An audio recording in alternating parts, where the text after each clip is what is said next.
Good morning, students. Today we are going to discuss about temperature coefficient, तापक्रम गुणांक के बारे में हम लोग आज डिस्कस करेंगे। टेम्परेचर कोफिशिएंट दो तरह का होता है electric current. Temperature coefficient of resistance, प्रतिरोध का ताप गुणांक, और टेम्परेचर कोफिशिएंट ऑफ रेसिस्टिविटी, विशिष्ट प्रतिरोध का ताप गुणांक। तो सबसे पहले तो हम लोग जानेंगे कि व्हाट इज टेम्परेचर कोफिशिएंट, ताप गुणांक है क्या। उसके बाद फिर हम लोग आएंगे प्रतिरोध का ताप गुणांक और विशिष्ट प्रतिरोध का ताप गुणांक। तो इसके लिए एक चीज हम लोग पहले रिमाइंड करेंगे। हम लोग पढ़े resistance R equal to rho into A by L। From here resistance directly proportional to resistivity if length and area is constant.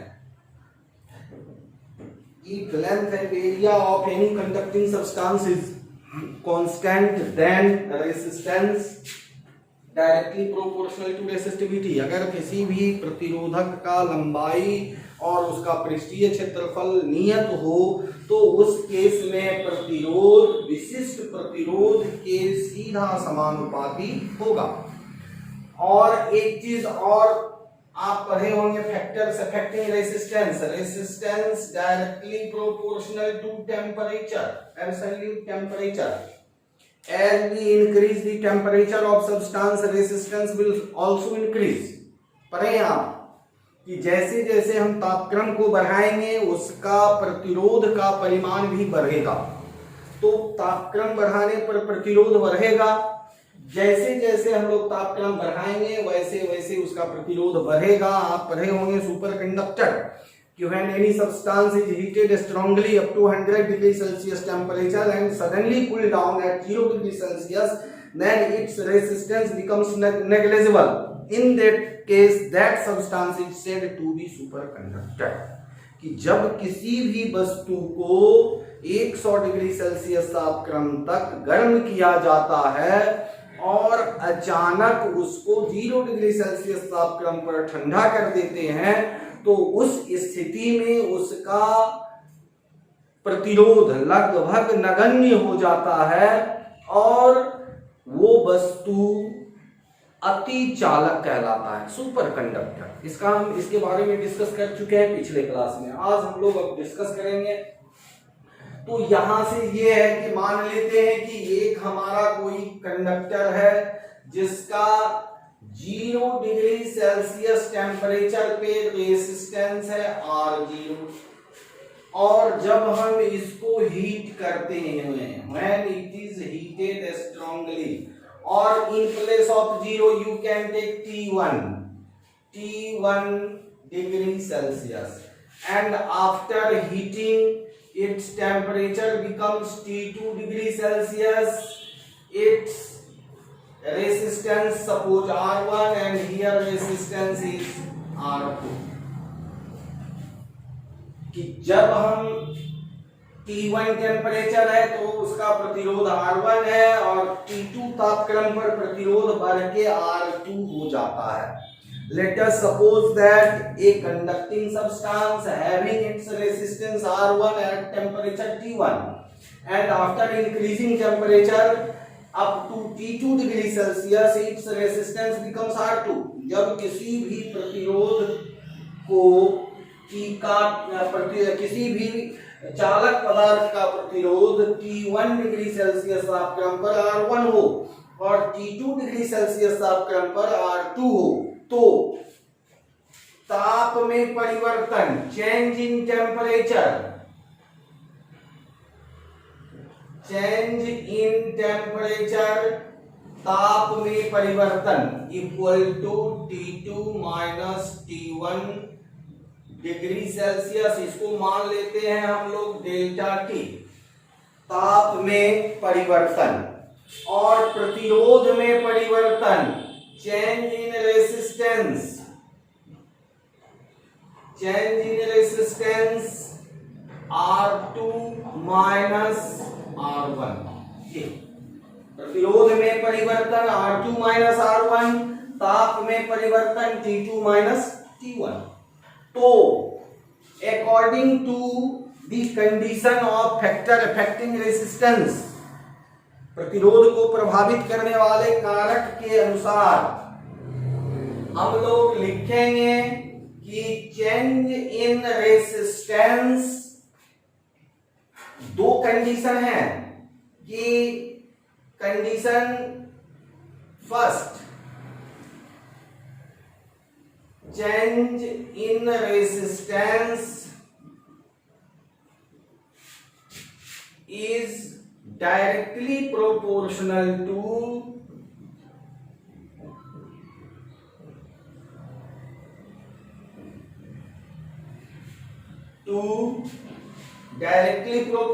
to first its initial resistance,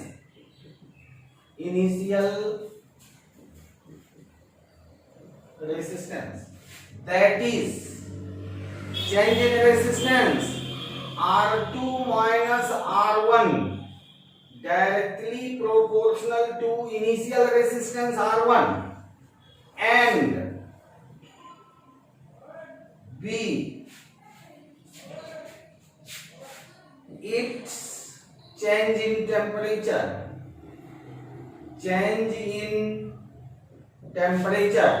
that is R2 minus R1 directly proportional to delta T। Equation 1, equation 2 ये हो गया कि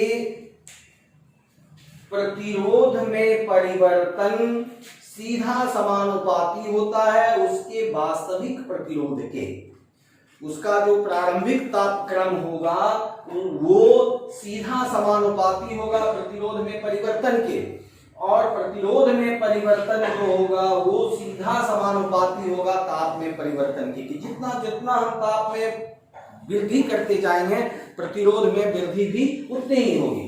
तो यहां हम फिर लिखेंगे समीकरण 1 और 2 से, from equation 1 and 2 we get R2 minus R1 directly proportional to R1 into delta T, और R2 minus R1 equal to एक कांस्टेंट ले लेते हैं alpha R1 into delta T, where alpha is a constant, and alpha is temperature coefficient of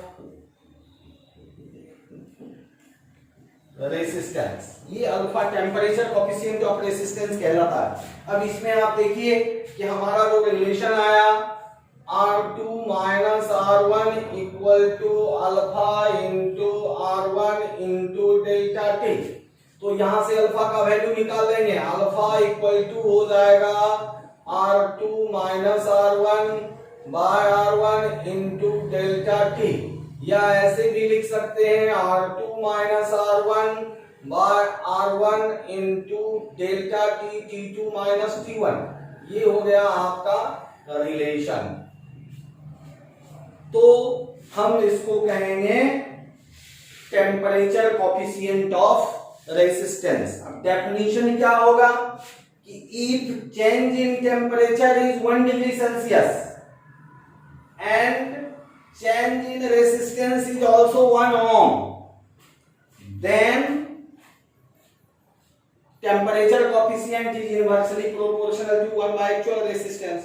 Or if we take a substance of resistance 1 ohm and increase in temperature 1 degree Celsius or 1 Kelvin, then alpha equal to R2 minus R1 that is change in temperature. तो हम लोग कहेंगे if we take a conductor having unit resistance and it is heated up to 1 degree Celsius, then coefficient of temperature coefficient of resistance is equal to change in resistance. कि यदि हम कोई प्रतिरोध लेते हैं जिसका वास्तविक प्रतिरोध 1 ओम है और उसका तापक्रम 1 डिग्री सेल्सियस बढ़ा देने पर जो प्रतिरोध में अंतर आएगा, प्रतिरोध में जो वृद्धि होगी, उसे हम प्रतिरोध का ताप गुणांक कहेंगे। तो ये हो गया आपका प्रतिरोध का ताप गुणांक। और इसके बाद इसका SI यूनिट, ये रेसिस्टेंस कैंसिल हो जाएगा। SI यूनिट पर केल्विन -1, ये CGS यूनिट डिग्री पर degree Celsius and dimension M0, L0, T0, theta -1, ये इसका हो गया टेम्परेचर कोफिशिएंट का। तो ये टेम्परेचर कोफिशिएंट है, इससे रिलेटेड न्यूमेरिकल भी पूछे जाते हैं कि अगर आपको दे दिया जाए कि 0 डिग्री सेल्सियस टेम्परेचर पर रेसिस्टेंस, तो हम 0 degree Celsius that means R1 equal to R0 and R2 का जो होगा टेम्परेचर θ1 या T1 इक्वल टू 0 और θ2 और T2 जो दिया रहेगा हम इसमें निकाल लेंगे। तो ये हो गया आपको टेम्परेचर कोफिशिएंट ऑफ रेसिस्टेंस। इसी तरह हम निकालेंगे temperature coefficient of resistivity. Similarly in same process change in temperature this change in place of resistance it will be resistivity, विशिष्ट प्रतिरोध। हम इसको कहेंगे विशिष्ट प्रतिरोध में परिवर्तन। तो उस केस में आ जाएगा विशिष्ट प्रतिरोध के लिए जब हम लोग निकालेंगे तो स्पेसिफिक रेसिस्टेंस या रेसिस्टिविटी, विशिष्ट प्रतिरोध, इंग्लिश स्पेसिफिक रेसिस्टेंस और रेसिस्टिविटी। तो इसमें आ जाएगा, ये तो सेम आएगा कि ताप में परिवर्तन चेंज इन टेम्परेचर, ताप में परिवर्तन equal to delta T equal to T2 minus T1। और यहां हो जाएगा विशिष्ट प्रतिरोध में परिवर्तन, विशिष्ट प्रतिरोध चेंज इन स्पेसिफिक रेसिस्टेंस, विशिष्ट प्रतिरोध में परिवर्तन, यहां हो जाएगा ρ2 माइनस ρ1। फिर इसी तरह से हम निकालेंगे कि विशिष्ट प्रतिरोध में परिवर्तन, विशिष्ट प्रतिरोध में परिवर्तन, पहला वास्तविक विशिष्ट प्रतिरोध का, वास्तविक विशिष्ट प्रतिरोध का सीधा समानुपाती होता है, सीधा समानुपाती होता है। तो यहां लिखेंगे ρ2 माइनस ρ1 डायरेक्टली प्रोपोर्शनल टू ρ1 और बी ताप में परिवर्तन का समानुपाती होता है, समानुपाती होता है। तो यहां हो जाएगा ρ2 minus ρ1 directly proportional to delta T। फिर अब इसी तरह से निकालेंगे समीकरण 1 और 2 से। तो ये हो जाएगा ρ2 माइनस ρ1 समानुपाती ρ1 इंटू डेल्टा T। तो यहां से हम फाइनली इसी तरह रिलेशन को निकालेंगे। तो इसको जब हम सॉल्व करेंगे तो ρ2 minus ρ1 equal to alpha into ρ1 into delta T। और alpha equal to ρ2 minus ρ1 by ρ1 into delta T, जहां अल्फा एक नियतांक है जिसे प्रतिरोध विशिष्ट प्रतिरोध का ताप गुणांक कहते हैं। तो आगे लिख देना है अल्फा एक नियतांक है जिसे विशिष्ट प्रतिरोध का ताप गुणांक कहते हैं। ताप गुणांक कहते हैं, विशिष्ट प्रतिरोध का ताप गुणांक। उसी तरह इसका मात्रक निकालेंगे, बीमा निकालेंगे, सब सेम होगा।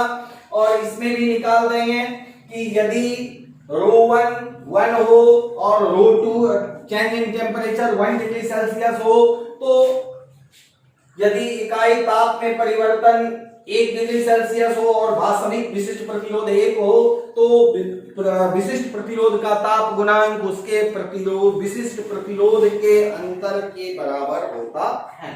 तो ये हो गया आपका ताप गुणांक की परिभाषा। इसको अब आप लोग क्लियर कर लें, इससे न्यूमेरिकल भी पूछा जाता है। तो इस तरह का आपको करना है, प्रतिरोध का या विशिष्ट प्रतिरोध का ताप गुणांक फिनिश हो गया। तो आज का ये टॉपिक यही फिनिश होता है। आज के लिए बस इतना ही। Thank you, have a nice day.